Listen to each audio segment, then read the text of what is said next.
للہ والصلاة والسلام علی رسول اللہ اما بعد۔ کل کچھ مقروض احباب کے لیے اعلان ہوا تھا، تو ایک بھائی نے تعاون کیا ہے، اللہ قبول فرمائے۔ اور جب کوئی اللہ کی راہ میں دے تو اسے یہ دعا دینا مسنون ہے، بارک اللہ لک فی اہلک و مالک۔ بڑی جامع دعا ہے کہ اللہ آپ کے لیے برکتیں عطا فرمائے آپ کے اہل و عیال میں، مال و دولت میں۔ کل سے انشاءاللہ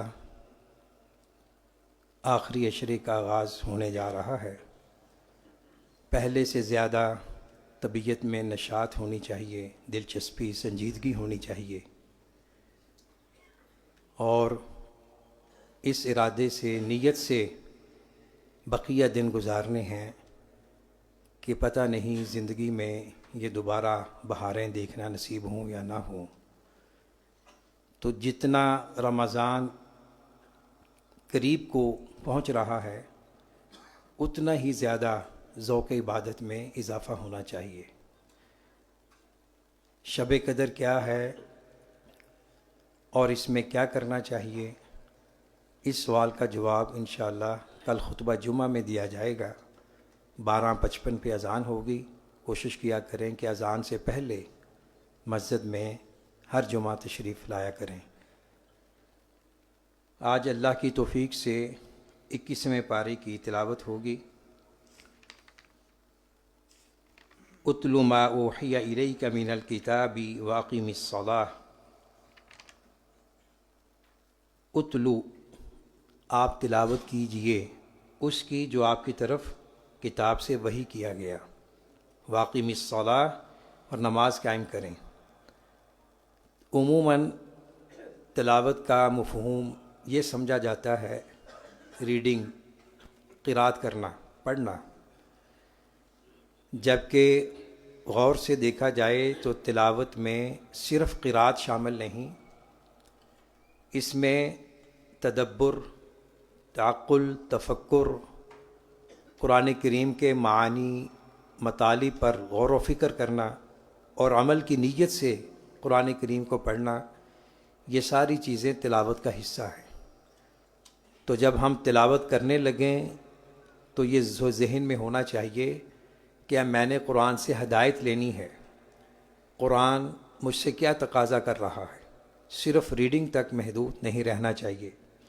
اور اللہ کے رسول صلی اللہ علیہ وسلم کو حکم دیا جا رہا ہے کہ جو آپ کی طرف وحی کی گئی ہے اس کی تلاوت کریں، یعنی قرآن کریم کی، اور نماز قائم کریں۔ ان الصلاۃ تنہی عن الفحشاء والمنکر، بے شک نماز بے حیائی اور برائی سے روکتی ہے۔ بعض لوگ نماز چھوڑنے کا ایک بہانہ یہ بھی اس آیت سے کشید کرتے ہیں کہ میں برائیاں کر رہا ہوں، بے حیائی کر رہا ہوں، تو میں نماز نہ ہی پڑھوں بہتر ہے۔ یہ غلط نظریہ ہے۔ نماز قائم کیجئے، ہم اس کے مکلف ہیں۔ نماز کے جو فوائد ہیں، اثرات و ثمرات ہیں، وہ بھی انشاءاللہ حاصل ہوں گے، دیر یا جلدی۔ لیکن یہ بہانہ کر لینا کہ چونکہ میں گناہ کر رہا ہوں تو میری نماز کا کوئی فائدہ نہیں، تو لہٰذا نماز پڑھنے کا فائدہ ہی کیا ہے، چھوڑ دیتے ہیں، تو یہ شیطانی وسوسہ ہے۔ ہم یہ کہہ سکتے ہیں کہ ابھی تک نماز نے ہم پر اپنا اثر نہیں جمایا۔ نماز کا اثر یہ ہے کہ مسلمان صاحب کردار ہو جائے، صاحب اخلاق ہو جائے، خصوصاً برائی، فحاشی، بے حیائی کو چھوڑ دے۔ وَلَذِكْرُ اللَّهِ اکبر، اور اللہ کا ذکر سب سے بڑا ہے۔ اللہ سب سے بڑے ہیں، اس کا ذکر بھی سب سے بڑا ہے۔ تو اللہ کے ذکر کی کئی شکلیں ہیں، قرآن کی تلاوت بھی، نماز بھی، اور صبح و شام کے اذکار بھی، یہ سارے اللہ کی ذکر کی علامات ہیں، اس کے اشکال ہیں، مظاہر ہیں۔ اس کا اہتمام ہونا چاہیے۔ ہجرت کرنے والوں کو مکان اور رزق کی خوشخبری دی گئی ہے، یعنی جو انسان اپنے دین، اخلاق کے تحفظ کے لیے اپنا علاقہ، گھر بار چھوڑتا ہے تو اللہ نے اس سے وعدے کیے ہیں رزق بھی ملے گا، کشادگی بھی ملے گی، وسعت بھی ملے گی۔ میری زمین بڑی وسیع ہے، ہجرت مدینہ اس کی بہترین مثال ہے۔ تو جو انسان اللہ کے لیے چھوڑتا ہے، کوئی بھی گناہ چھوڑتا ہے اور اللہ کی رضا کے لیے کوئی علاقہ چھوڑتا ہے، تو اللہ تعالیٰ اسے ضرور نعم البدل عطا فرماتے ہیں، یہ اللہ کے وعدے ہیں۔ اسی طرح جو شخص گناہوں سے ہجرت کرتا ہے، معاصی منکرات کی زندگی سے نکل کر اطاعت بندگی والی زندگی میں آتا ہے، تو اس سے بھی اللہ کے وعدے ہیں۔ والذین جاہدوا فینا لنہدینہم سبلنا، جو ہمارے راستوں میں کوششیں کرتے ہیں، سٹرگل کرتے ہیں، تو ہم ان کے راستے ہموار کر دیتے ہیں۔ اسی طرح گناہوں سے ہجرت کا ایک پہلو یہ بھی ہے کہ سود کو چھوڑ دیا جائے، سودی لین دین کو چھوڑ دیا جائے۔ اگلی صورت میں اس کا بھی ذکر آ رہا ہے۔ جن حضرات نے سودی کاروبار کو چھوڑا ہے، ان کی ایک دو دفعہ کانفرنسیں ہوئی ہیں فیصل آباد کے ماحول میں، اس میں مل آنرز تھے، صنعت کار تھے، بزنس مین تھے۔ انہوں نے اپنے تاثرات پیش کرتے ہوئے کہا کہ جب سے ہم نے سودی لین دین کو چھوڑا ہے، اللہ نے ہمارے رزق میں برکتیں عطا کی۔ تو یہ اللہ کا وعدہ ہے کہ سود مٹے گا اور زکوٰۃ اور تجارت اس کے ذریعے مال میں اضافہ ہوگا۔ تو ہمیں اللہ کے اس وعدے پر یقین ہونا چاہیے۔ انسداد سود کے حوالے سے بڑی کاوشیں ہوتی رہی ہیں، قومی سطح پر، اجتماعی سطح پر، انفرادی سطح پر۔ تو ہر ایک کو چاہیے کہ وہ ہجرت کا تصور ذہن میں کرتے ہوئے اس قسم کے کاروبار سے کنارہ کش ہو اور اللہ کے وعدوں کو حاصل کرے۔ سورہ الروم، اس کے آغاز میں رومیوں کی شکست اور پھر ان کے غلبے کا تذکرہ ہے۔ نبی اکرم صلی اللہ علیہ وسلم کے عہد مکی میں دو سپر پاور طاقتیں تھیں، فارس کی یعنی ایران اور روم کی، عیسائیوں کی۔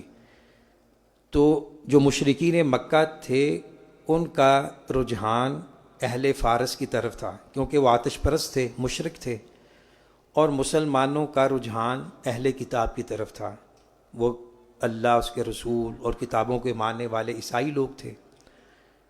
تو ایران جو آتش پرست حکومت تھی، اس نے رومیوں پہ غلبہ پا لیا، ان کو بڑی شکست دی، اور رومی صرف اپنے دارالسلطنت تک محدود ہو کے رہ گئے۔ تو ان حالات میں یہ کہنا کہ چند سالوں میں روم غالب آ جائے گا، یہ ایک بہت بڑی پیشین گوئی تھی قرآن کریم کی۔ تو کفار نے ٹھٹا مذاق شروع کر دیا، یہ کیسے ہو سکتا ہے؟ لیکن حالات نے پلٹا کھایا کہ جب غزوہ بدر ہوا چند سالوں کے بعد، اسی موقع پر روم کو اللہ نے غلبہ عطا فرمایا۔ روم کا جو بادشاہ تھا، اس نے چرچ سے قرضہ لے کر اپنی فوج کو بحال کیا، تیار کیا، اور ایران پر، فارس پر ایسا حملہ کیا کہ ان کا جو بہت بڑا آتش کدہ تھا اس کو ختم کر دیا، ملیا میٹ کر دیا۔ اس سے ایرانیوں کے حوصلے پست ہو گئے۔ تو غزوہ بدر کے موقع پر مسلمانوں کو بھی فتح ہوئی، اہل کتاب رومیوں کو بھی فتح ہوئی، اور تیسری بات کہ قرآن کریم کی جو پیشین گوئی تھی وہ بھی پوری ہوئی، قرآن کریم کی حقانیت، صداقت کا بھی اظہار ہوا۔ تو اس صورت میں ان واقعات کی طرف بھی اشارہ ہے۔ اور ساتھ ہی جو قریش مکہ کے سرداران تھے ان کو تنبیہ کی گئی کہ دیکھو، یہ فارس اور اس جیسے مشرکین جو قوت طاقت میں تم سے بڑے تھے، ان کو ہم نے شکست سے دوچار کیا ہے، تو تمہاری حیثیت ان کے مقابلے میں کم تر ہے، تو تم اپنے بھی انجام کی فکر کرو۔ اگر وہ تمہارے مشرکین قائم نہیں رہ سکے تو تم پر بھی زوال آنے والا ہے۔ اور دنیا دار مادہ پرست لوگوں کے بارے فرمایا، یعلمون ظاہرا من الحیات الدنیا وہم عن الآخرۃ ہم غافلون، یہ صرف دنیا کا ظاہر جانتے ہیں اور آخرت کے علم سے بے خبر ہوتے ہیں۔ تو اصل علم یہی ہے جس سے انسان کا دین، اخلاق، آخرت بہتر ہو۔ توحید ربوبیت پر اللہ تعالیٰ نے مختلف دلائل دیے ہیں اور جھنجھوڑا ہے، پوچھا ہے ایک لوگوں کو تنبیہ کی ہے کہ یہ ساری کائنات اس کا بنانے والا ایک اللہ ہے، خالق ہے، تو وہی معبود برحق ہے۔ تو اللہ نے اپنی بڑی بڑی نشانیوں میں سے یہاں کچھ کا ذکر کیا ہے۔ انسان کو مٹی سے پیدا کرنا، پھر پورے روئے زمین پہ لوگوں کا پھیل جانا، اور اپنے جانوں سے جوڑے بنانا، اور پھر جوڑوں سے تمہیں سمانے سکینت عطا کرنا، یعنی شادی نکاح، اور آسمانوں زمین کی پیدائش، اور زبانوں اور رنگوں کا اختلاف، یعنی انسان ایک ہے، ایک ہی حقیقت ہے، ابن آدم ہے، آدم کی اولاد ہے، کوئی کالا ہے، کوئی گورا ہے، اور کوئی گندمی ہے، کوئی عربی بولتا ہے، کوئی فارسی بولتا ہے، کوئی انگلش بولتا ہے، ہزاروں زبانیں ہیں۔ یہ سارے اللہ کی قدرت کے مختلف رنگ ہیں۔ اسی طرح رات کو سونا اور دن کو اللہ کا فضل تلاش کرنا، تجارت کے ذریعے، صنعت کے ذریعے، ملازمت کے ذریعے، اور خوف اور طمع کے ساتھ بجلی کا چمکنا، یہ بھی اللہ کی بڑی نشانیوں میں سے ہے۔ یہ آسمان اور زمین اللہ کے حکم سے قائم ہے، کبھی انسان اس پہ غور کر لے، یہ اس کا خالق کون ہے اور یہ کیسے کھڑے ہیں۔ زمین اپنی جگہ پہ ہے، پہاڑوں کی میخیں ہیں اس پر، اور آسمان اپنے اوپر کھڑا ہے چھت کی طرح، اس کا بنانے والا کون ہے، اور ستاروں کی جو رونقیں ہیں تاروں کی شکل میں، وہ کس نے پیدا کی ہیں۔ تو ان تمام باتوں میں دلائل ہیں، نشانیاں ہیں عقل والوں کے لیے۔ ایک مثال دے کر سمجھایا عقیدہ توحید کو کہ اے دنیا دار لوگو، تم اپنے مال میں، اپنی مملوکہ چیزوں میں اپنے کسی نوکر کی آنرشپ کو قبول نہیں کر پاتے، تو یہ اتنا بڑا کائنات کا خالق جو ہے، تو اس میں اللہ کو تم شریک کیسے کرتے ہو؟ اللہ تو سب کی مخلوق ہے، اللہ کے سارے غلام ہیں، تو ایک طرف اللہ ہے، دوسری طرف انسان ہے، تو یہ مقابلہ کرنا ہی این خیال استو محال استو جنون، عقل کے خلاف ہے۔ تو کچھ عقل سے کام لو۔ زکوٰۃ دینے سے مال بڑھتا ہے اور سود لینے سے مال کم ہوتا ہے، اس کی حقیقت ہے۔ زمین میں جو فساد بھی ہوتا ہے، ہر آفت، مصیبت، لڑائی جھگڑا، قتل و غارت، قحط، بیماری، فصلوں کی تباہی، بدحالی، سیلاب، زلزلے، یہ طوفان اور بے موسمی بارشیں، یہ سب فساد فی الارض کی شکلیں ہیں، اللہ کی عذاب کی صورتیں ہیں۔ اللہ فرماتے ہیں یہ تمہاری اپنے کرتوتوں کی وجہ سے ہے، تمہارے اعمال بد کا نتیجہ ہے۔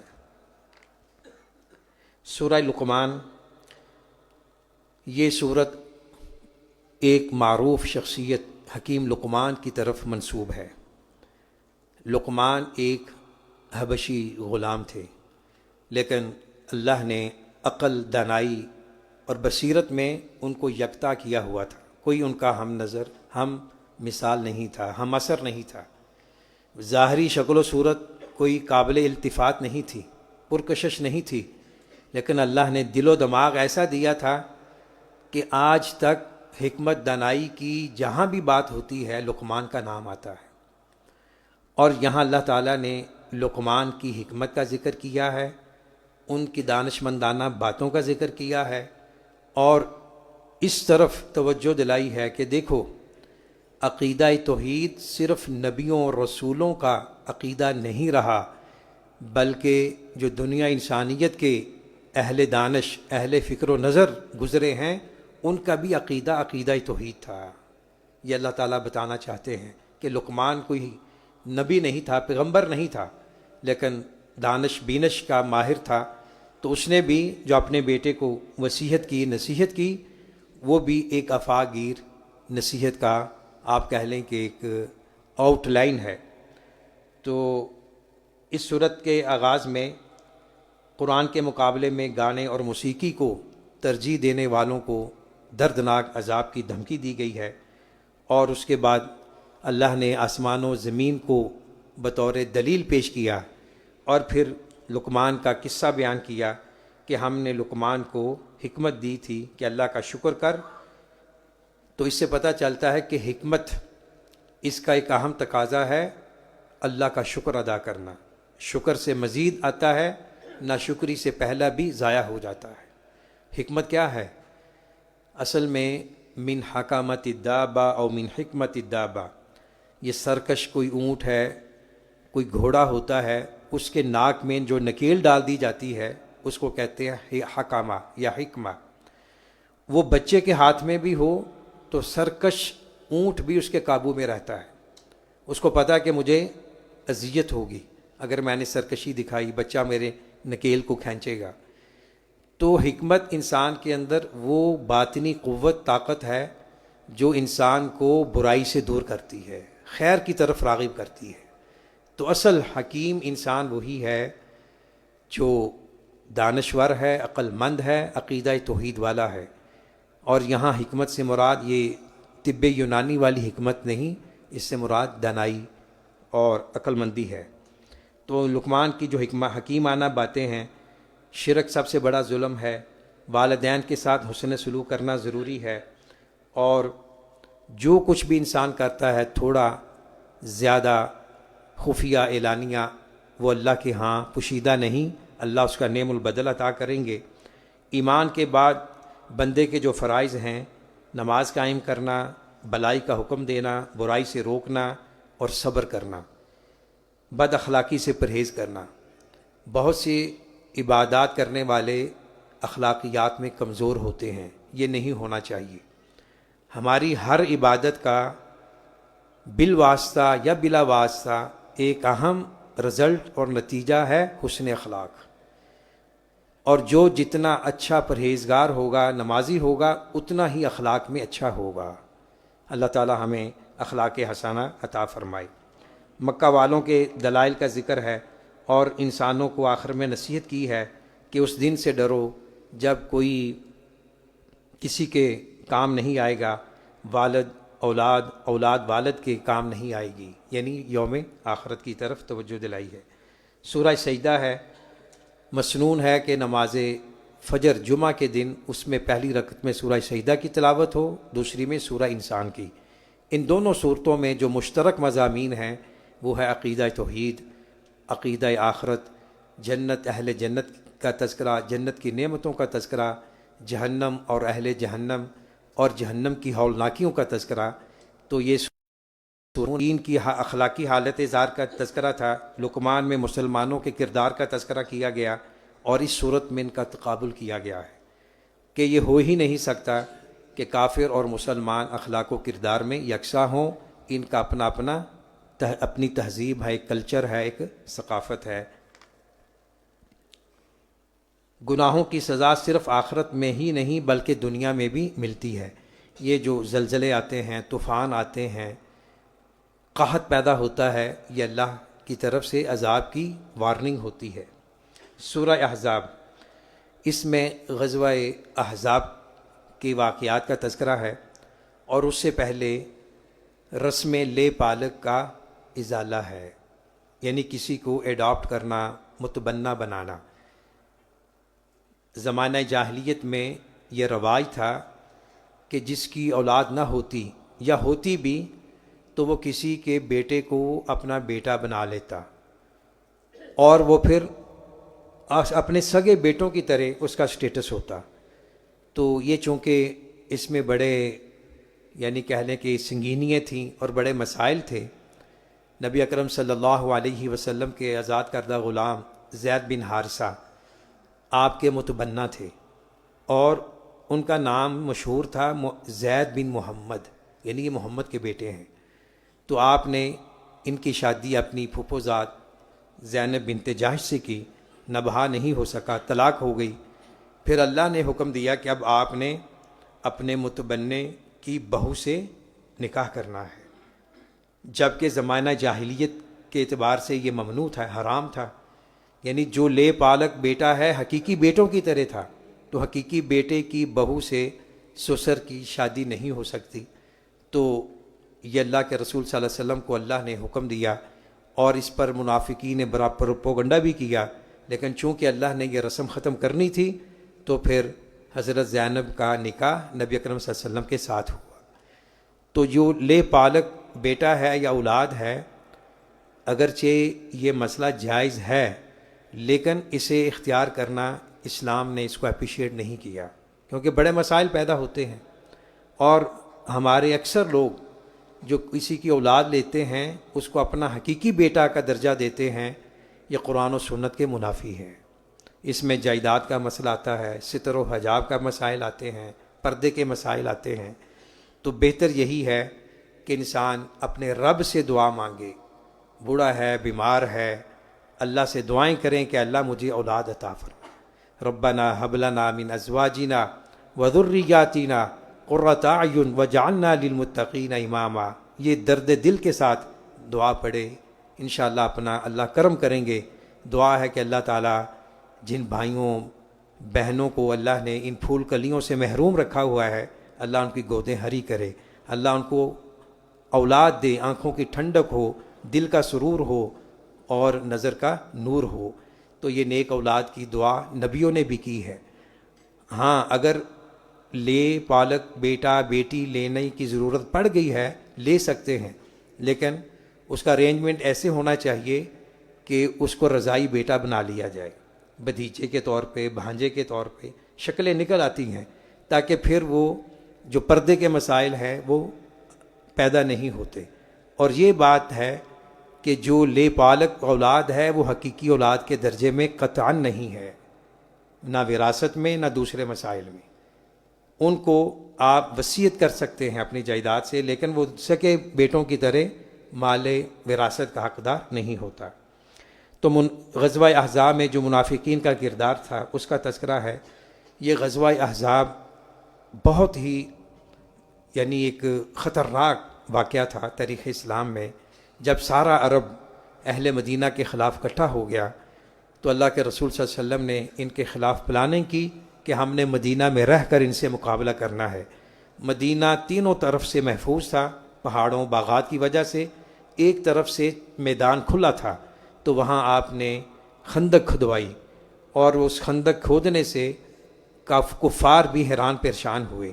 تو پھر انہوں نے یہ سازش کی کہ جو مدینہ کے یہودی تھے ان کو پیغام دیا کہ آپ اندر سے مسلمانوں کے خلاف سازشیں کریں، ہم اوپر سے حملہ کریں گے۔ تو بہرکیف یہ بڑا ہی خطرناک یہ واقعہ تھا اور مسلمانوں کے لیے بہت بڑی آزمائش تھا۔ تقریباً 28 دنوں کے بعد اللہ نے ایک ایسی آندھی بھیجی کہ کفار کے جو لشکر تھے وہ کھڑ گئے، ان کو واپسی پہ مجبور کر دیا اس آندھی اور طوفان نے۔ تو مسلمانوں کو اللہ نے محفوظ رکھا۔ پھر جن یہودیوں نے، منافقین نے آپ کے ساتھ دھوکہ کیا، آپ نے ان کو بھی سزا دی۔ اور پھر آپ نے اس غزوے کے آخر میں فرمایا تھا، الآن نغزوہم ولا یغزوننا نحن نسیر الیہم، کہ آج کے بعد ہم ان سے جنگ کریں گے، یہ کبھی ہم پر حملہ آور نہیں ہوں گے، اور بلکہ ہم اقدام کریں گے۔ تو اس غزوے سے مسلمانوں کو فتح ہوئی، ان کے حوصلے بلند ہوئے، کفر اور شرک کی کمر کو اللہ نے توڑ کے رکھ دیا۔ آج بھی ہماری دعا ہے اللہ تعالیٰ اسلام کو غلبہ عطا فرمائے،